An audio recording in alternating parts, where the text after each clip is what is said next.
Assalamualaikum warahmatullahi wabarakatuh. Perkenalkan, nama saya Ubaidillah Amin, NIM T 2018-1071.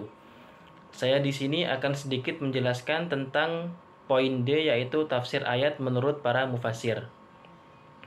Apa itu tafsir? Tafsir di sini memiliki arti yaitu penjelasan pengungkapan.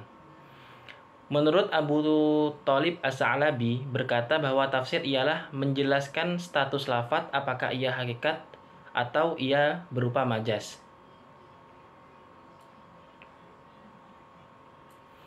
Ketika seseorang ingin mencoba menafsirkan sebuah Al-Quran tanpa didasari ilmu, mereka tidak merasa sama sekali sehingga lidah mereka tidak berhenti, hati mereka tidak terguncang, bahkan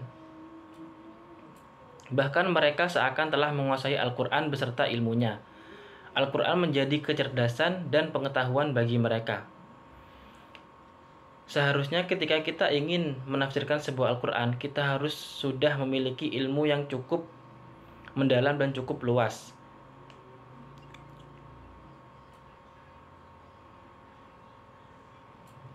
Di sini sudah dijelaskan, barang siapa yang bermaksud menafsirkan Al-Quran, maka hendaknya ia mencari dulu dari Al-Quran. Sebab apa yang disebutkan secara global di dalam suatu ayat mungkin telah ditafsirkan dalam ayat lain. Atau apa yang disebutkan secara ringkas di dalam suatu ayat mungkin telah dirinci di tempat lain. Jika tidak didapatkannya, maka hendaknya ia mencarinya dari sunnah, sebab ia merupakan penjelasan Al-Quran. Jika tidak didapatkan dalam as-sunnah, maka hendaklah ia kembali kepada pendapat para sahabat.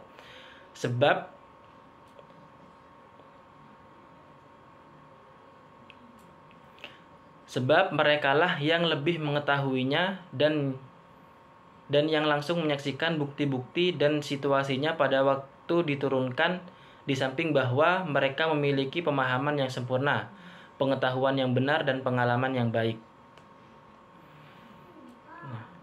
Di sini mufasir adalah orang yang menerangkan makna atau maksud kandungan dalam Al-Quran.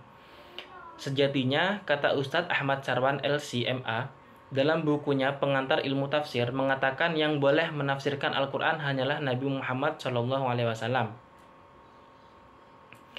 Karena Nabi Muhammad merupakan utusan Allah Subhanahu wa Ta'ala yang diberi ilmu secara langsung untuk menjelaskan isi dan makna Al-Quran. Semua yang keluar dari mulut beliau adalah wahyu juga, meskipun bukan termasuk ayat dalam Al-Quran.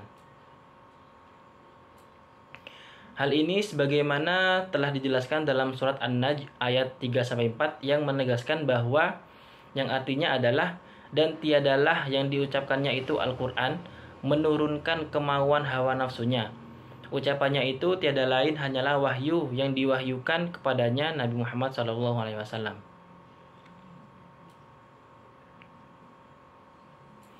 Secara umum ada beberapa syarat ahli tafsir atau mufasir sebagaimana dimukakan para ulama, di antaranya adalah: yang pertama, akidahnya bersih.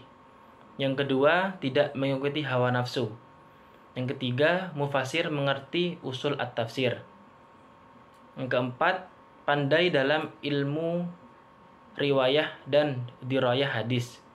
Mufasir mengetahui dasar-dasar agama atau usuluddin. Mufasir mengerti usul fikih.